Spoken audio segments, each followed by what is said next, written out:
Aujourd'hui à l'émission, le Mercedes-Benz EQE VUS 2023. Comme l'EQS qu'on a présenté l'année dernière, on constate avec l'EQE 500 que Mercedes maintient l'approche en rondeur pour le style de ses véhicules électriques. C'est épouvantable. Sérieux? Non, c'est épouvantable, je m'excuse. Gordon Wagner, selon moi, a complètement scrappé une génération de design du côté de chez Mercedes et c'est d'autant plus le cas avec les électriques. Bon. Et c'est particulièrement le cas avec l'absence d'une grille à l'avant. On a une espèce de vulgaire plaque noire sans saveur. Là, on est chanceux parce qu'on a quand même une collection de petites étoiles à l'intérieur de l'applique noire. Comme si on savait pas que c'était un Mercedes, il a fallu en rajouter. Oui, c'est un léger habillage. Moi, personnellement, ça, je trouve pas ça si laid. Mais ce que j'aime pas, c'est qu'on n'a plus de structure autour de la grille de calandre. Et historiquement, chez Mercedes, ça a toujours été un point d'honneur. Peu importe le modèle, la grille de calandre a toujours été centrale. Et là, on floche ça complètement pour arriver dans une nouvelle ère en faisant un déni complet de l'histoire de la marque. Et ça, je trouve ça épouvantable. Mais en même temps, je peux te relancer en disant qu'on n'a pas besoin d'une grille de calandre ouverte pour un véhicule électrique. Je veux pas qu'elle soit ouverte. Premier point. Deuxième point, ça favorise l'aérodynamisme. Oui, mais tu peux quand même habiller la grille de calandre. Parce que là, comme j'ai dit, on est chanceux, on a des petites étoiles, mais tu peux avoir, comme sur la EQS l'année dernière, une vulgaire plaque noire sans aucune saveur. Bon. Et ça ne marche pas. Une Mercedes doit être reconnaissable. Bon, les phares. Bon, les phares, évidemment, ça fait partie d'un groupe d'options à, tenez-vous bien, 10 000 $. Et ce sont des phares qui sont carrément exceptionnels. 84 d'ailes par phare, 1 million de pixels, matriciels. Ce sont probablement les phares les plus technologiques qu'il y a sur le marché actuellement. Mais ils coûtent cher. C'est ça. Dans le bas du pare-choc, on a un style AMG qui, ça, moi, je trouve, ça apporte un peu de style au design, tu l'as bien dit, qui est assez générique au véhicule. Ça lui donne un peu plus de tonus. C'est 2 séries sur les versions 500. C'est une option à 4 000 $ pour les versions 350 qui sont autrement encore plus génériques que ça. Ouais. Et on a à peu près la même devanture que les versions AMG proprement dit, où là, on va avoir un habillage de la grille de calandre de style Panamericana. Ouais. Et ça marche un peu plus selon moi. Bon, encore une fois, tout en rondeur, ça se poursuit sur le côté. Oui. Ça a l'avantage de favoriser l'aérodynamisme. Effectivement. Mais quand on regarde les roues, qui favorisent aussi l'aérodynamisme, on se dit que ça n'a pas sa place. J'ose espérer qu'elle contribue au coefficient de traînée de seulement 0,25, qui est un des meilleurs de l'industrie d'ailleurs. Mais bon sang que ces roues-là sont hideuses, il n'y a pas d'autre mot. Partiellement en aluminium, partiellement en plastique aussi. Oui, on favorise l'aérodynamisme. Fort heureusement, il y a une options supplémentaires de jantes de 21 pouces qui sont beaucoup plus belles, selon moi. Mais une chose que je m'explique pas encore avec le 500, tu as juste 2 choix de roues, alors que le 350, tu en as 8. Ouais. Normalement, ça devrait être l'inverse, mais coudonc, une stratégie, encore une fois, qui est douteuse de la part du constructeur. Au profil de l'EQE VUS, on a une approche très minivan, mini-fourgonnette. Oui, Jelly Bean. Jelly En Bean. fait, ça a l'air d'un œuf de côté et c'est pas plus beau qu'à l'avant en ce qui me concerne. À cela, tu ajoutes une ceinture de fenestration en aluminium satiné. Tu as les fameuses poignées de porte mécaniques effleurantes qui sont chromées. Dans 15 ans, ça marchera plus, ça, c'est sûr. Ben même déjà là, il y a quand même il y a comme une interface électronique entre nous et le véhicule quand on veut monter à bord. On tire, puis là, ça prend un petit délai avant que la porte ouvre. Pas intuitif. Non, c'est assez dérangeant même. On n'aime pas ça. Bande de chrome aussi dans la partie inférieure. Et en dessous de ça, bon, on est dans un VUS, fait que ça nous prenait des appliques de protection dans le bas. Ça casse la hauteur aussi, là. Oui, il y a ça. Ça va. Mais on est sur un Mercedes. Ça devrait être lustré pour donner un côté plus chic. D'autant plus qu'on a un toit noir lustré. Ouais. Ça donnerait un côté un peu plus prestigieux au véhicule, alors que là, moi, je trouve que ça fait très bas de gamme en ce qui me concerne. Bon, de l'autre côté, on a la trappe de recharge, de remplissage plutôt pour le liquide de lave-glace. Ça, c'est de toute beauté. D'autant plus que c'est du côté de la route, là, disons, ça peut être assez non sécuritaire. Une autre aberration sur le véhicule. Bon, et à l'arrière, oui, ça fond. Ça fond, mais avant de fondre complètement, on a un bel essuie-glace en plein milieu de la lunette. Encore une fois, considérant le prix, est-ce qu'on pourrait l'intégrer dans le becquet, dans la partie supérieure, pour épurer la ligne? Comme dans un Hyundai Tucson, par exemple. Ah ben, godon, qui coûte le 8e du prix. À peu près. Et on a, tout comme sur le EQS VUS, un seul feu à l'arrière avec le petit serpentin. Ça, je dois admettre que j'aime ça. Le petit serpentin en DEL, je trouve que c'est sympathique. Ça prend bien du positif à quelque part. Oui, effectivement. On continue en bas avec un simulacre de pot d'échappement. Sérieux, là? C'est une auto électrique. T'as beau mettre 2 petites bandes de chrome dedans, c'est quand même des pots d'échappement que tu veux simuler. Là, on se fait pas avoir. Là. Mais Mercedes nous a montré avec les années être très accroché au chrome. Ouais, mais là, c'est des pots d'échappement. Oui, je comprends, mais il faut trouver une manière de l'intégrer, j'imagine. On voit le côté très conservateur du constructeur. Il aurait pu flusher cette portion-là conservatrice puis m'arriver avec une calandre. Je pense qu'on n'est pas rendu là encore. Non. Qualité de construction, finition, assemblage de l'extérieur, ça ressemble à quoi? Bon, l'assemblage, on est chez Mercedes dans un véhicule qui est somme toute très onéreux. Et là, honnêtement, c'est impeccable. On est vraiment à l'école du constructeur Bonne allemand. nouvelle. Par contre, on vous a souvent dit que Mercedes était un de ceux qui offrait une peinture dans les plus épaisses de l'industrie. Ce n'est malheureusement plus le cas. On est même sous la moyenne maintenant. Et il faut également noter, on a un véhicule blanc et on connaît la difficulté avec les blancs sur les différentes textures. Et c'est particulièrement apparent. Plastique, acier, aluminium, il y a une différence au niveau du ton du blanc. Et honnêtement, à 127 000 $, c'est inacceptable.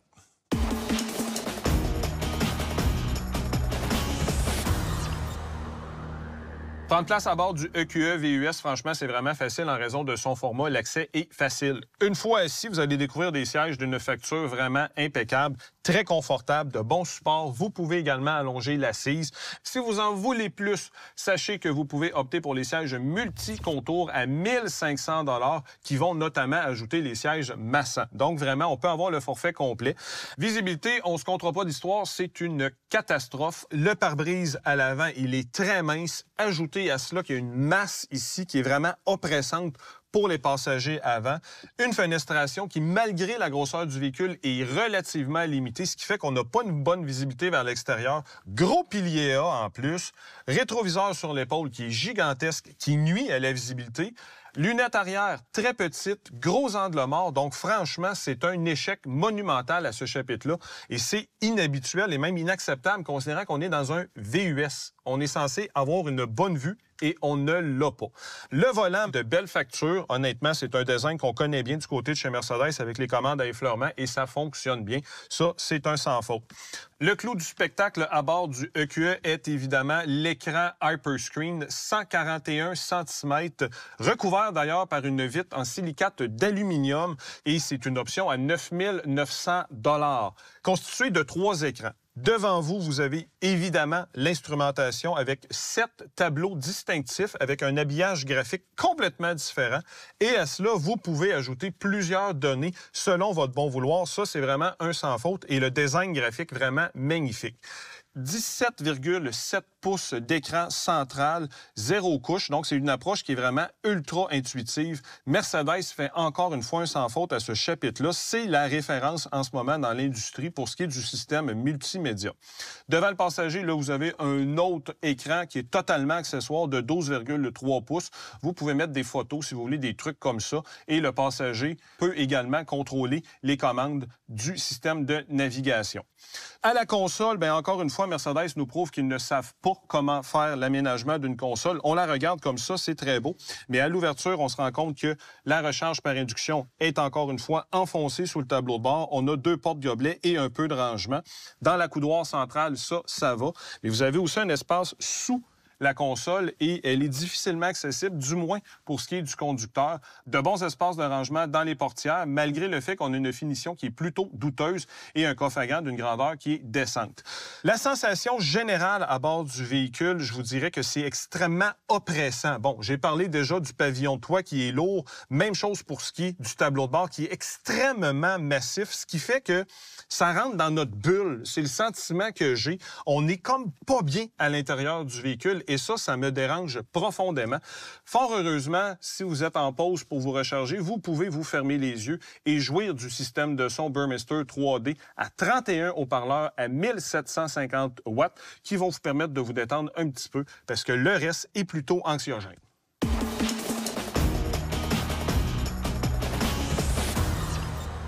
L'ouverture de la portière à l'arrière est bonne, mais ce qui ne fonctionne pas, c'est la position de la banquette qui est très reculée dans l'habitacle, ce qui fait que c'est difficile de monter à bord, mais encore plus difficile de sortir du véhicule. C'est d'autant plus vrai qu'on n'a pas d'ajustement de banquette. On ne peut pas la glisser de l'avant vers l'arrière ou même ajuster le dossier. Donc ça, c'est assez incompréhensible pour un véhicule de ce prix. On a toutefois des bons dégagements pour les jambes, pour la tête également, les épaules. Mais le confort de la banquette, ça marche pas encore une fois. On a très peu de support pour le dos. On a même une grosse bosse dans le bas du dossier qui vient nuire au confort. Vraiment, il y a quelque chose d'incompréhensible dans la configuration de la banquette à l'arrière. On a une visibilité qui est bonne vers le côté. On a un poteau dans le visage, mais disons, il n'est pas trop incommodant. Mais ce qui marche pas, encore une fois, c'est l'absence de commodité. La seule chose qu'on a, c'est climatisation à 2 zones indépendantes à l'arrière pour un total de 4 zones dans le véhicule. Mais on n'a pas de siège chauffant. Ça fonctionne pas. On n'a pas de rideaux latéraux non plus. Donc, encore une fois, quelque chose d'incompréhensible pour un véhicule de ce prix. Espace cargo maintenant, on a un haillon électrique qui ouvre rapidement, donne accès à une aire de chargement dont le seuil est assez bas, permet de monter facilement des objets à bord du coffre. On a une bonne qualité de finition également. On a un plancher avec lequel on peut jouer. On peut rabattre un panneau pour avoir accès à un sous-plancher qui est très volumineux. En termes d'espace, on a 520 litres avec la banquette relevée, ce qui est honnêtement assez minime considérant l'espace qu'on a, en tout cas l'impression d'espace que le coffre nous donne. Et quand on rabat les dossiers, on obtient à ce moment-là 1675 litres. On a un plancher presque plat également, donc ça, c'est un bon aspect. Mais en termes de volume, on n'a pas le choix d'admettre que le EQE VUS est en bas de la moyenne de la catégorie.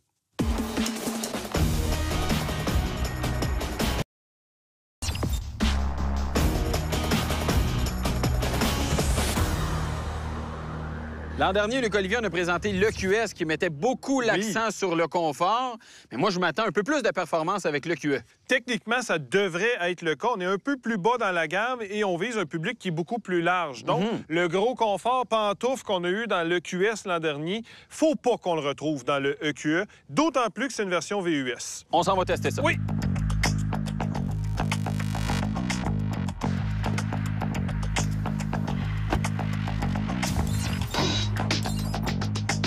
Samuel, on est à bord d'un produit Mercedes-Benz, donc évidemment, on a une collection de modes de conduite. J'ai opté pour le mode sport. Ben oui, maximiser la puissance, la performance. Oui, t'es prêt? Je suis prêt.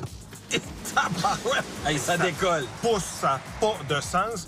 Hey, ça plante, par exemple, la livraison de la puissance, hein? Ben, en fait, on dirait que la programmation relève l'intensité de l'accélération autour de 60 km/h. C'est curieux parce qu'on est loin d'être à pleine vitesse, là. Ben oui, effectivement, on est loin d'être à pleine vitesse. J'ai l'impression que Mercedes se garde la place pour AMG pour avoir des chiffres encore plus impressionnants. Ouais. C'est possible, mais écoute, la poussée, là, on est porté par la main de Dieu, littéralement. Là, c'est quasiment ça. C'est sûr qu'au début, on a vraiment une livraison de puissance. Oui, qui est vraiment très importante. C'est ça. Le reste se fait vraiment tout en douceur. C'est tout en douceur. Et le temps est quand même impressionnant parce que c'est lourd, un EQE VUS.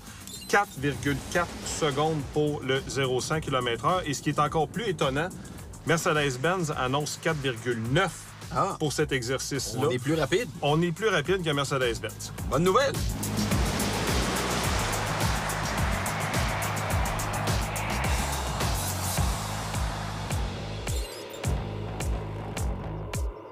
Exercice de freinage, maintenant, le 100 km/h 0. Oui, on a un véhicule de 2404 kilos. C'est quand même lourd, mais on a des gros composants de frein. Ouais. Et on est à bord d'une Mercedes. Et bon. Oh, ça plonge! Oui, ça plonge, mais on s'est fait, bien sûr, serrer par les prétentionneurs. Comme on pourrait dire, on s'est fait remettre à notre place. Oui, c'est en plein ça. Au niveau des sensations, sérieusement, le véhicule ne louvoie pas. Non. On sent l'ABS travailler quand même pas mal. Bonne sensation aussi au niveau du pédalier et on a de l'espace pour moduler. Donc ça, c'est un sentiment qui est sécurisant à bord du véhicule. Oui. Bon, le nez a un peu trop plongé à mon goût, considérant qu'on est dans un produit Mercedes-Benz. Les véhicules avec une suspension pneumatique font quasiment toujours ça. Et il faudrait que ce soit corrigé là, de façon générale. Mais là, c'est sûr que tu as la hauteur du véhicule et le poids. Ouais, à un moment donné, ça entre en ligne de compte aussi. Mais en même temps, le poids est très bas dans le véhicule. Donc, on devrait avoir un comportement peut-être un petit peu moins plongeant. Exactement. Ce qui fait foi de tout, par contre, c'est évidemment la distance. Et je suis un peu déçu.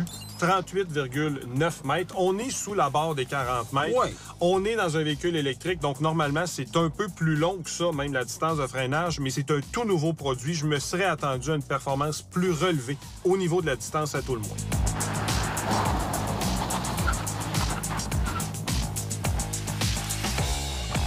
Slalom maintenant, et pour optimiser mes chances, je garde le mode sport activé. On a une direction 4 roues aussi, là. Oui, bien comme le EQS qu'on a essayé l'an dernier. Oui, ça devrait aider, ça.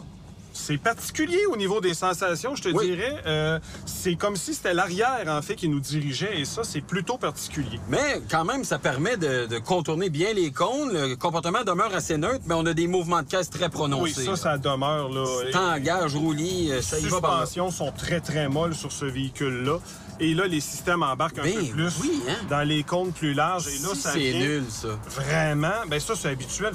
Toutes les Mercedes qu'on a essayées dans les dernières années, lorsqu'on arrive dans les cônes les plus larges, il vient vraiment nous resserrer ça. Il n'aime pas ça, se faire brasser. Il vient nous freiner ça pour maintenir la stabilité du véhicule. On ne peut pas jouer un temps soit peu avec cette nouvelle génération de produits-là. Moi, ce que j'aime pas, en fait, c'est que le système intervient, mais sans raffinement. C'est tout ou pantoute. Puis c'est pas le fun parce que ça nuit, au bout du compte, au comportement du véhicule. Ouais, ça le déstabilise un peu à chaque fois au lieu de le stabiliser. Exactement. Direction complètement déconnectée, aucune sensation, c'est mou comme de la guenille.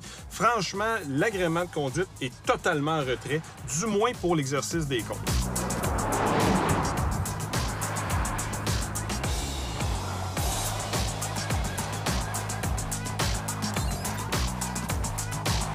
Évitement d'obstacles maintenant avec le EQE. Oui. Véhicule lourd avec des pneus, disons... douteux. Moyen, c'est tout en restant poli. Direction, par contre, qui pourrait nous aider ici, là. Le 4 roues directionnel, mais peu de communication avec la direction, par contre. Et... Oh boy! Encore une fois, le système de prétentionneur nous préparait au pire. Ça, c'est quand même une bonne nouvelle. Je trouve ça rassurant à la limite. On a évité l'obstacle vraiment de justesse. De justesse. Mais on a frappé le dernier cône. Mais frappé, moi, je l'ai vu dans le rétroviseur, frôlé, là. Ah, frôlé, bon. Frôlé. Au moins, il y a ça. Donc, l'exercice, c'est quand même bien fait.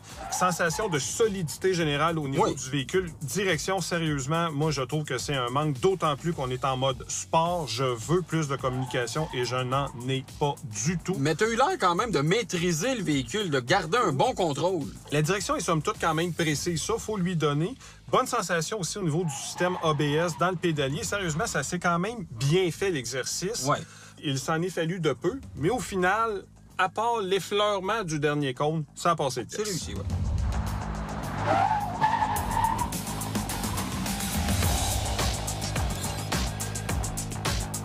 Exercice de freinage automatique avec le EQE. C'est quoi le paramètre?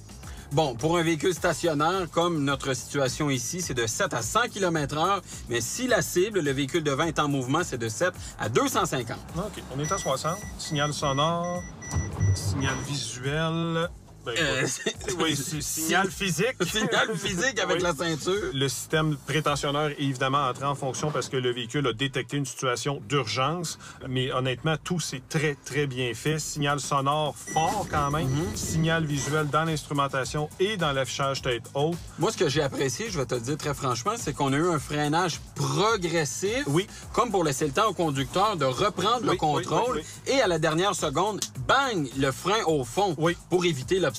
Donc, c'est moins soudain comme intervention, plus progressif, donc ça donne un peu plus le temps de réagir. Effectivement, mais au final, très efficace. On pensait au départ que l'EQE mettrait peut-être un peu plus l'accent sur la performance, le dynamisme, et à la lumière des tests qu'on a fait sur la piste, c'est pas le cas. Non, nos souhaits n'ont pas été remplis. On remarque encore une fois qu'il y a vraiment une scission extrêmement importante entre la division régulière du constructeur et cette division plus de performance AMG. On paye pas assez cher, j'imagine. Ça doit être ça. Donc, étant à cette adresse, on va aller mettre le EQE 500 sur sa terre de prédilection, la route. Sur la route, l'EQE VUS est fidèle à la réputation de Mercedes-Benz. C'est carrément un tapis volant. Et un tapis volant en haute altitude, parce que le travail des suspensions, franchement, est très, très impressionnant. À un point tel qu'on flotte littéralement sur la route. Et ça absorbe à peu près tout. Et ce qui me fait dire qu'on est beaucoup plus proche d'une approche de classe S que d'une approche de classe E. S chez Mercedes, c'est vraiment le confort suprême, la limousine. Et E, normalement, c'est plus dynamique.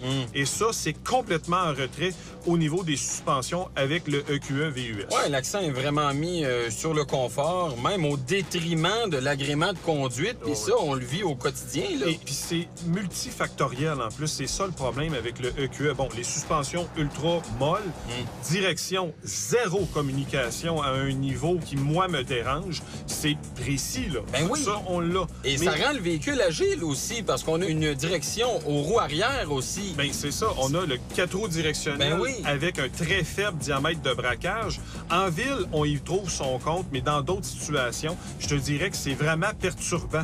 L'arrière se déhanche, on dirait. Oui, vraiment. À un point tel qu'à un moment donné, moi, ça me perturbe au niveau de la conduite. Ça me donne même un peu mal au cœur. À un point tel que je me dis que Mercedes a été trop loin avec le 10 degrés de braquage pour le train arrière. Je pense que oui. Ça donne un bon avantage en ville, tu l'as bien dit, pour le diamètre de braquage qui est court.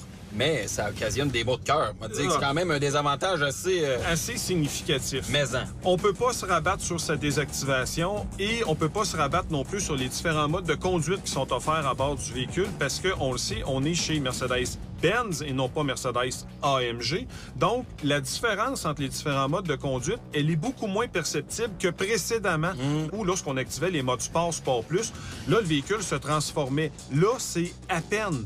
Et moi, honnêtement, quand je paie ce genre de prix-là, d'autant plus qu'on a un véhicule électrique, on le sait très bien que c'est une question de programmation. C'est un acte volontaire. C'est un choix.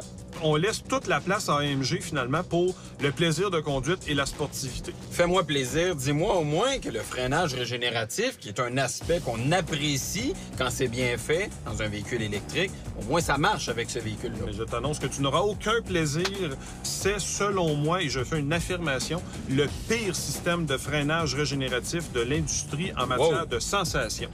On a 4 modes totalement désactivé, ce que vous allez finir par faire tant les 3 autres sont irritants.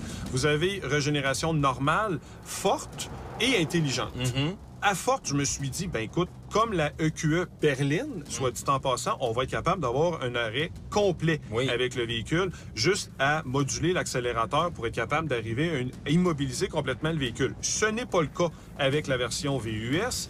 Lorsque tu y vas avec le mode intelligent, tu te dis, bon, OK, j'ai réussi à freiner, mais c'est parce qu'il y a un véhicule devant vous. Oui, s'il n'y a pas de véhicule, il se passe rien. C'est ça.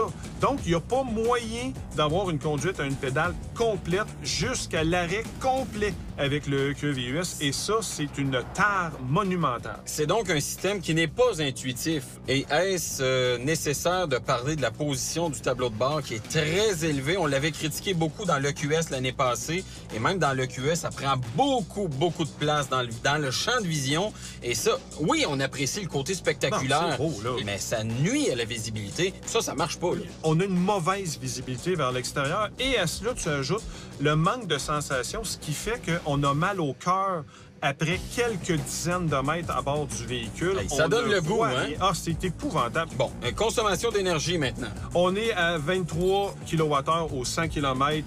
Donc, on est dans la norme pour ce segment-là. Rien d'exceptionnel. Mais malgré tout ça, d'un point de vue éco-énergétique, le Mercedes-Benz EQE 500 4MATIC VUS permet une économie de 3 146 $ et de sauver 5 tonnes de CO2 à tous les 20 000 km comparativement à un véhicule à essence de même catégorie. Il y a au moins ça qui marche. Oui.